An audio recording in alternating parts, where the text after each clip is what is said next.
Selamat siang Ibu Kusmin. Bagaimana kabarnya? Assalamualaikum. Waalaikumsalam warahmatullahi wabarakatuh. Kabar baik, Ibu Titi. Alhamdulillah. Kemarin sempat kontak-kontak ya, katanya ada galau. Kira-kira apa nih? Ada apa nih? Gitu. Mungkin saya bisa membantu Bu Kusmin untuk apa yang sedang digalaukan nih Bu, potensi atau apa gitu mungkin yang kemarin itu sempat yang kepengen ditingkatkan katanya gitu di WA Oke, kemarin. Saya ingin meningkatkan kompetensi saya itu yang tentang pendengar aktif, Ibu. Nggih. Karena Mendengarkan saya aktif. merasa Ada kok kuncinya ya. saya itu kurang gitu. Nggih, Ibu. Oke. Kalau menurut Ibu selama ini penilaian Ibu sendiri nih, kalau misalkan di rentang dari level 1 sampai 3, kira-kira untuk ukuran pendengar aktif menurut Ibu sendiri, kompetensi Ibu sendiri berada di level berapa Ibu? Kalau level 1 sampai 3 itu saya masih di level antara 1 sampai 2. Sekitar 2 lah Ibu. Kayaknya Hmm, kurang apa itu saya mendengarkannya itu kok kurang ngeh gitu. Nggih. Kurang Kurang sedikit ya Bu aktif. ya, kurang sedikit ya. Nggih. Kira-kira Insya Allah. Ibu Kusmin kepengen meningkatkan ke level berapa nih kalau boleh saya tahu? Nggih, insya Allah ke level 3 Ibu seperti anak tangga. Ingin Amin. meningkat, Semoga meningkat gitu. Nggih. pasti bisa ya Bu Amin. ya. Nggih, Baik, nggih. kalau gitu jika Bu Kusmin menghendaki untuk berada di level yang paling tinggi, yang berada di level Nggih. 3 itu, oke, kalau itu saya akan bantu Ibu Kusmin untuk bagaimana perjalanan diskusinya Bu Kusmin. Bolehkah saya mengamati bagaimana diskusinya Bu Kusmin terhadap coachingnya? Baik Ibu, dengan senang hati, terima kasih. Saya nanti mohon bantuannya, mohon sarannya, mohon masukan dari panjenengan. Ya, monggo Ibu, kalau begitu saya persilahkan. Nggih, terima kasih Bu Titi. Izin nggih. Assalamualaikum warahmatullahi wabarakatuh. Ibu Sri Wahyuningsih. Waalaikumsalam Ibu, bagaimana? Bagaimana kabar hari ini? Kelihatannya ceria banget gini ya Ibu Sri ya. Iya, senang soalnya mau ketemu Ibu lagi. Ada yang mau dicurhatin ya ini. Oh begitu. Wah kayaknya sih, wah dari agaknya seperti ini nih, dari raut mukanya, mimiknya begini nih, rasanya itu kayak ada yang gitu rasanya. Nggih Ibu Sri. Bener, bener, bener, bener. Nggih, Ada nggih, nggih. something pokoknya. Nggih. Wah, ini saya rasanya ini kepingin lagi tahu ini rasanya ini pengen malah bersemangat ini. Tadinya saya ini agak gliyeng ini kepala, tapi kok langsung semangat ini melihat Bu Sri dengan senyumannya, dengan raut mukanya Bu Sri ini, apalagi pakainya pink-pink gini. Wah, monggo. Mungkin ada yang apa bisa saya bantu panjenengan yang percakapan diskusi kita kali ini mengenai tentang apa Ibu? Sebelumnya saya cerita dulu. Jadi dari awal-awal PTM, jadi awal PTM itu kan anak-anak belum terbiasa di kelas. Jadi biasanya terbiasa di rumah mungkin ya, kemudian belajar di dalam kelas. Jadi pada saat PTM itu anak-anak sering lupa jadinya. Pada saat mereka membuang sampah, itu sampahnya itu dibuang di dalam kelas. Jadi entah itu sampah kertas atau habis menggoroti pensil itu langsung dibuang ke di bawah meja gitu. Jadi saya lihat, loh kok gini ya, saya gitu. Seharusnya kan sampahnya dibuang ke tempat sampah, tapi kenapa kok dibuang sembarangan? Jadi awal-awal PTM itu setiap kali ada yang piket itu sampahnya itu menumpuk banyak dari disapu itu setiap hari kok dari dalam kelas kok sampahnya terlalu banyak. Waduh, ini kebiasaan membuang sampahnya ini sudah mulai hilang lagi nih. Jadi masalahnya itu Bu. Jadi kebiasaan membuang sampah ini loh Bu, membuang sampah sembarangan. Apa yang menyebabkan sampai seperti itu, yang anak-anak itu membuang sampah di kolong meja yang tidak pada tempatnya menurut panjenengan itu apa itu? Ya, mungkin itu salah satu efek dari pandemik ya Bu ya. Jadi selama anak-anak belajar di rumah, daring di rumah, itu kan mereka mungkin belajarnya tidak seperti di sekolah duduk dengan tertib. Mungkin mereka mengerjakannya dengan cara tiduran atau di kamar atau di ruang tamu. Jadi bukan di tempat yang semestinya mereka belajar. Jadi pada saat mereka belajar sambil makan atau belajar sambil minum atau ngambil, itu mungkin dia terbiasa meletakkan sampahnya itu langsung di depan mereka. Nah, tidak pergi dulu ke mencari tempat sampah untuk membuangnya. Nah, hal yang yang terjadi pada saat belajar di rumah itu mungkin terbawa. Padahal pembiasaan itu seharusnya tidak dilakukan. Kalau menurut panjenengan dengan sikapnya anak-anak yang seperti itu, bahwasanya membuang sampah sembarangan seperti itu, menurut panjenengan kalau dinilai dari level 1 sampai 5 itu, menurut panjenengan level yang keberapa yang dilakukan? Aduh Bu, setelah pandemi ini levelnya yang seharusnya dulu itu sebelum pandemi kan anak-anak sudah 5, sudah tertib. Sekarang langsung merosot jadi 2 Bu. Wah, wah, itu nggih. Kalau seperti itu, kalau sampai di level 2 berarti ini panjenengan ingin bagaimana ini? Keinginan saya sih kembali lagi Bu. Jadi sebelum pandemik itu perilaku membuang sampah anak pada tempatnya itu kembali lagi. Jadi sebelum pandemik itu kan kita kan sekolah adiwiyata ya. Jadi ada 7 kebiasaan siswa. Salah satunya adalah menjadikan saku sebagai tempat sampah sementara. Jadi saya inginnya mereka bertanggung jawab dengan sampah mereka sendiri gitu loh Bu. Jadi inginnya kembali lagi. Jadi ya level 5 lagi lah. Ke level 5 seperti yang Anda inginkan itu, Bu Sri, hal apa yang ingin Anda lakukan terhadap siswa-siswi panjenengan? Memberi kesadaran lagi pada siswa saya bahwa perilaku membuang sampah di sembarangan, terutama di kelas itu nanti akan merugikan mereka sendiri. Jadi kelas jadi kotor, belajar tidak nyaman, kemudian ya mungkin dengar omelan saya, mungkin kan karena sering membuang sampah sembarangan. Kemudian yang piket pun akan merasa berat pada saat piket karena terlalu banyak sampah di kelas. Jadi saya inginnya solusi itu yang mungkin pertama terlintas di pikiran saya. Menurut panjenengan apa yang bisa mewujudkan keinginan panjenengan itu biar anak-anak itu ada saku sementara? Jadi mungkin saya akan membuat apa ya Bu, seperti macam list. Jadi list yang sudah saya lakukan sehari-hari mungkin pada siswa, misalnya sampah yang saya hasilkan pada hari itu kemudian saya buang kemana. Jadi mungkin saya ingin membuat seperti tabel seperti itu, mungkin dengan demikian mereka sadar, oh ternyata memang sampah itu tempatnya di tempat sampah, bukan di kelas atau bukan di got. Mungkin ada yang bisa untuk panjenengan gagas lagi selain seperti itu? Kegiatan pembiasaan mungkin. Jadi kita lebih memfokuskan pada pembiasaan yang bisa menumbuhkan rasa kesadaran mereka bahwa apa yang mereka lakukan setiap harinya itu berdampak besoknya atau berdampak secara tidak langsung pada saat itu juga. Jadi pembiasaan membuang sampah, kemudian dari pembiasaan itu berarti kita harus menyediakan tempat sampah di setiap kelas-kelas. Tapi sebenarnya saya tidak mau sih menyediakan tempat sampah.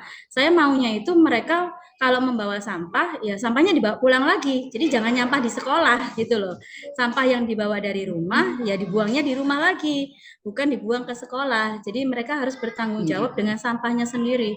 Jadi mungkin ya itu mungkin saya akan mengurangi tempat sampah deh di kelas atau di sekolah biar mereka tidak membawa sampah terlalu banyak akhirnya membuang. Menurut panjenengan yang keinginannya panjenengan itu biar anak itu tidak membawa sampah dari rumah, otomatis pulangnya juga harus membawa sampah, makanan otomatis membawa sampah. Itu apa yang harus disiapkan kepada peserta didik panjenengan? Mungkin yang saya persiapkan, saya mungkin akan mengajak bicara dengan anak-anak, kalau tidak ingin membawa pulang sampah, maka jangan membawa sampah di sekolah. Mungkin dia bisa membawa bekal dari rumah dengan menggunakan tepak, terus membawa tumbler untuk minum, sehingga sampah yang dihasilkan tidak banyak, sehingga ya akhirnya tidak ada yang dibuang. Betul. Menurut panjenengan, apa yang kira-kira bisa memastikan hal itu bisa berjalan? Bahwasanya anak membawa Tupperware, kata panjenengan, membawa tepak sehingga bisa biar tidak ada banyak sampah. Oke, jadi saya menghimbau juga sih Bu ke grup WA ya, grup WA kelas. Jadi saya meminta pada orang tua untuk menyiapkan bekal makanan untuk putra putrinya dan minuman. Kemudian ini inisiatif juga sih mungkin nanti bisa juga mungkin saya memberikan tempat khusus untuk tempat bekal dan minuman bagi anak-anak. Apa menurut panjenengan kriteria apa yang panjenengan inginkan dengan adanya seperti Dengan adanya seperti itu, maka pembiasaan membuang sampah sembarangan itu mungkin akan berkurang. Jadi anak-anak sadar akan lingkungan, sudah terbiasa lagi seperti sebelum pandemi melanda kita. Nggih. Sehingga sesuai dengan keinginan panjenengan tadi nggih, yang tadinya sudah level 5 karena pandemi turun lagi akhirnya ke level 2. Sekarang keinginan panjenengan kembali lagi ke awal nggih. Nggih. Apa itu dari diskusi kita kali ini nggih, menurut panjenengan apa yang bisa disimpulkan? Oke, baik. Terima kasih Ibu. Terima kasih loh Bu dengan pertanyaan-pertanyaan Ibu. Dari pertanyaan-pertanyaan itu akhirnya saya terbuka ya. Oh, ini ternyata solusi yang saya cari. Ternyata solusi yang seharusnya saya lakukan sudah mulai tergali. Dengan demikian apa yang saya pikirkan bisa saya implementasikan, kemudian tidak hanya memikirkan satu solusi, tapi beberapa solusi. Terima kasih Ibu. Nggih. Saya hanya memberikan umpan balik saja bahwasanya bersama-sama antara panjenengan kemudian dengan siswa panjenengan dan juga orang tua sampah di sekolah tidak nyampah lagi. Begitu nggih Ibu? Bagaimana menurut panjenengan? Ya, benar Ibu. Benar sekali. Oke, baik Ibu Sri Wahyuningsih, apa itu perbincangan kita kali ini sangat memberikan juga inspirasi buat saya juga, di mana saya juga akan mengembangkan di sekolah saya juga biar juga tidak banyak sampah Ibu. Nggih, sama di sekolah saya itu juga, aduh sampah itu banyak sekalinya. Ini juga dari panjenengan. Kalau bisa anak-anak juga membawa tepak, terrealisasikan rencana yang ingin panjenengan wujudkan itu Ibu. Rencananya nantinya panjenengan untuk dapat merealisasikannya kapan Ibu? Sesegera mungkin Bu. Besok mungkin langsung saya eksekusi. Langsung. Bu gasken langsung. Ya, kalau begitu saya tunggu kabar baiknya dari panjenengan, keinginan-keinginan panjenengan, kemudian ide-ide dari panjenengan itu terrealisasinya bagaimana. Saya menunggu kontak dari panjenengan, kita bisa berdiskusi ria lagi nggak Ibu? Apakah ya, sudah bisa ke level berikutnya begitu nggih, sesuai dengan keinginan yang panjenengan inginkan. Ya, siap Ibu, saya selalu pasti akan mengabari dengan hasil yang didapat dari apa yang saya laksanakan. Siap, saya menunggu kabar baiknya dari Bu Sri. Oke, baik Ibu, kiranya diskusi kita kali ini saya akhiri dulu. Saya tunggu nggih Ibu kabar baiknya lagi, teleponan dari panjenengan. Siap. Nggih, siap. Assalamualaikum warahmatullahi wabarakatuh, Bu Sri. Waalaikumsalam warahmatullahi wabarakatuh. Baik, Ibu Titi, itu adalah diskusi antara saya dengan Bu Sri Wahyuningsih. Monggo saya beri ke panjenengan, mungkin ada Alhamdulillah. Ibu hal-hal Kusmin, luar biasa sekali Bu performanya. Ini lancar sekali ya tadi obrolannya dengan kuncinya. Monggo Bu, bagaimana menurut Anda flashback yang obrolan tadi nih? Menurut jenengan tadi performa jenengan tentang apa yang tadi jenengan galaukan untuk level mendengarkan menurut jenengan tadi yang berada di level 2. Nah, ini tadi dari performa ini menurut jenengan tadi gimana Bu setelah obrolan tadi, setelah coaching tadi? Inggih. Jadi sebelum adanya diskusi ini tadi, saya kan dari kemarin itu level yang kedua gitu, mendengarkan artis. Setelah berdiskusi ini, saya bertatap muka langsung dengan Bu Sri tadi itu, saya merasa bahwasannya saya mendengarkan keaktifan saya, kemudian saya lebih berpusat lagi kepada Bu Sri itu levelnya insya Allah meningkat ke level 3 Ibu. Alhamdulillah kalau begitu Ibu. Luar biasa sekali. Em, Tadi saya lihat juga sangat bagus sekali ya Bu ya. Sangat enjoy sekali juga performanya jenengan terhadap Bu Sri tadi sebagai kuncinya. Baiklah, Ibu, bolehkah saya menyampaikan pendapat tadi setelah saya mengamati obrolan jenengan dengan kuncinya? Nggih, monggo Ibu, dengan senang hati saya menerima masukan dari panjenengan. Monggo Ibu. Terima kasih Bu Kusmin. Tadi saya sempat mendengarkan ya, juga mengamati karena jenengan berkeluh kesah bahwa kompetensi yang ingin Anda tingkatkan itu adalah pada kompetensi yang mendengarkan sebagai pendengar aktif terhadap kuncinya. Maka saya fokuskan ke sana. Tadi saya amati sudah luar biasa Ibu penampilannya. Tadi sudah menjadi pendengar yang aktif juga. Alangkah baiknya Ibu menurut saya ini kalau bisa memunculkan feedback langsung. Jadi secara otomatis atau dalam artian eh, apresiasi. Nah, tadi saya lihat kuncinya itu sangat bersemangat menyampaikan kisahnya, ceritanya gitu ya Ibu. Dengan auranya juga auranya sangat menggebu-gebu gitu ya Bu ya, menggambarkan bahwa situasinya itu seperti ini. Nah, alangkah baiknya Ibu ke depan mungkin bisa langsung memberikan feedback, mungkin dengan full senyum, mungkin Ibu mengikuti karena kuncinya juga full senyum, jadi Ibu bisa ikut full senyum, kemudian bisa dengan eh, tadi tatapan mata yang berbinar-binar itu sudah bagus Ibu. Jadi mungkin ada komunikasi yang sedikit satu kata gitu dalam memberikan umpan balik gitu ya. Itu saran dari saya untuk memunculkan tadi itu ya apresiasi jadi secara langsung untuk ini komunikasi baik dari tatapan mata ataupun ini karena ini yang langsung terlihat pada kamera gitu. Baik Iya, itu tadi saran dari saya. Nah, kalau begitu dari obrolannya Ibu ini tadi kesimpulannya nih dari performanya Ibu, apakah ini tadi Ibu sudah berada naik ke level yang lebih tinggi? Nggih. Nggih, Ibu. Terima kasih. Saya merasa memang terima kasih tadi masukannya Ibu. Insya Allah nanti akan ditingkatkan lagi untuk mengapresiasi. Nggih.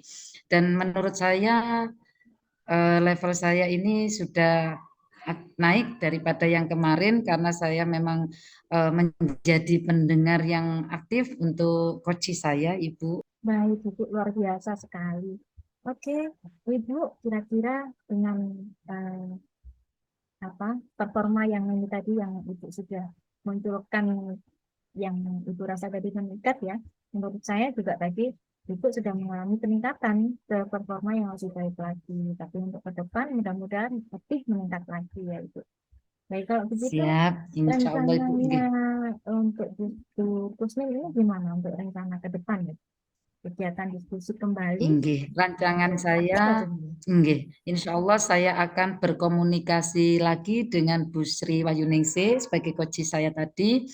Saya akan menelpon beliaunya, saya ingin tahu regresnya bagaimana setelah yang beliau inginkan kepada siswa-siswinya tadi, untuk biar siswa-siswinya tidak membuang sampah sembarangan seperti itu, dan tidak banyak sampah, istilah tidak banyak sampah di sekolah begitu Ibu. Saya insya Allah mungkin 1 minggu berikutnya nanti saya akan bisa telepon panjenengan begitu Ibu, biar nanti saya bisa memberitahukan Siap. progres lagi itu Ibu. Oke, siap Ibu. Saya selalu ada kalau butuhnya mau sewaktu-waktu Siap. kontak saya gitu ya. Nggih. Saya pun juga Alhamdulillah, merasa insya Allah. kayaknya nggak sabar lagi nih ketemu lagi sama Bu Tuti untuk kita Waduh. masalah ini ya. Mudah-mudahan Nggih, saya semangat ini Ibu. ya ke depan lebih bagus lagi apalagi untuk generasi penerus bangsa ini tujuannya ya Bu. Amin. Oke, terima Nggih, kasih Bu Kusmin. Untuk sama-sama. obrolan kita kali ini sangat luar biasa sekali. Baiklah, semoga nanti ke depan di waktu yang mendatang kita lebih bagus baik dalam jaringan ataupun permasalahannya lebih kecil lagi ya Bu ya. Tetap semangat Bu Kusmin, sehat selalu. Assalamualaikum warahmatullahi wabarakatuh. Waalaikumsalam warahmatullahi wabarakatuh, Bu Titi.